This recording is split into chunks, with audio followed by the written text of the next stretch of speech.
Le rappeur de Saint-Louis, 607 Inc, a-t-il sacrifié son fils pour sortir d'un pacte avec le diable? Il a récemment déclaré dans une interview qu'il a dû offrir son fils en sacrifice pour se libérer de l'emprise du diable. Mais est-ce vrai?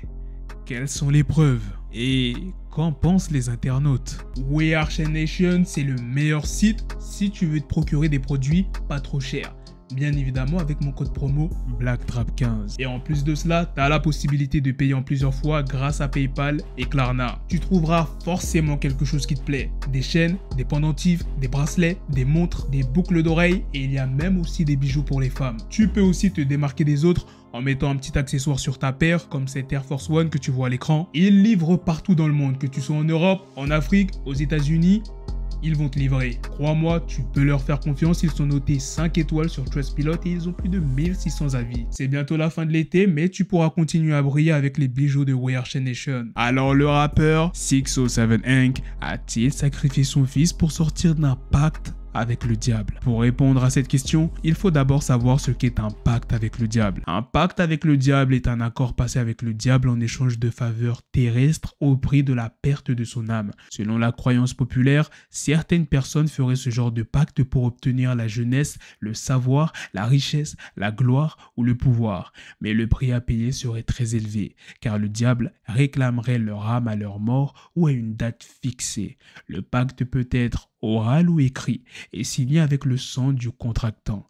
Mais pourquoi 607 Inc prétend-il avoir fait un pacte avec le diable? Il y a plusieurs raisons à cela. La première, c'est qu'il se dit être l'auteur du succès Country Grammar de Nelly, sorti en 2000. Il affirme avoir écrit ce morceau pour Nelly qui était son ami d'enfance, mais que celui-ci ne lui aurait jamais payé ses droits d'auteur. Il accuse Nelly d'avoir fait un pacte avec le diable pour voler sa musique et sa renommée. Il dit avoir été contacté par les Illuminati qui lui auraient proposé de rejoindre leur organisation en échange de sa collaboration. Il aurait accepté, pensant pouvoir récupérer son dû et se venger de Nelly. La deuxième raison, c'est qu'il se dit être le premier à avoir quitté les Illuminati.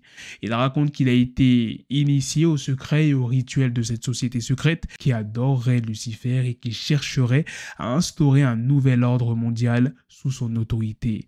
Il dit avoir été témoin de sacrifices humains et animaux, de messes noires et d'orgies sataniques. Il dit avoir été manipulé et contrôlé par les Illuminati qui lui auraient implanté une puce électronique dans le cerveau. Il dit avoir voulu s'échapper de leur emprise, mais qu'il lui aurait demandé de leur donner son fils en sacrifice pour pouvoir partir.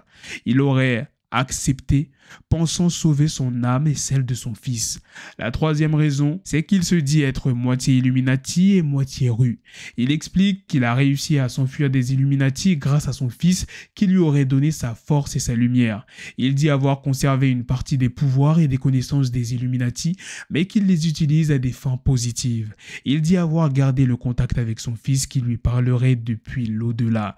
Il dit avoir retrouvé sa liberté et sa créativité et qu'il continue à faire de la musique pour honorer la mémoire de son fils. Mais qu'en pensent les internautes? La plupart des internautes sont sceptiques et choqués par les propos de 607 Inc. Ils pensent qu'il ment ou qu'il est fou. Ils le traitent de menteur, de fou, de malade, de drogué ou de psychopathe. Ils le critiquent pour avoir inventé une histoire abracadabrante pour faire le buzz et se faire de la publicité. Il le condamne pour avoir prétendu avoir sacrifié son fils, ce qu'il trouve horrible et irrespectueux. Il lui demande des preuves de ses affirmations, comme le nom de son fils, la date de sa mort, le lieu du sacrifice ou le contrat signé avec le diable. Il lui conseille de se faire soigner ou de se taire. Voilà ce que 607 Inc a déclaré sur son pacte avec le diable et le sacrifice de son fils.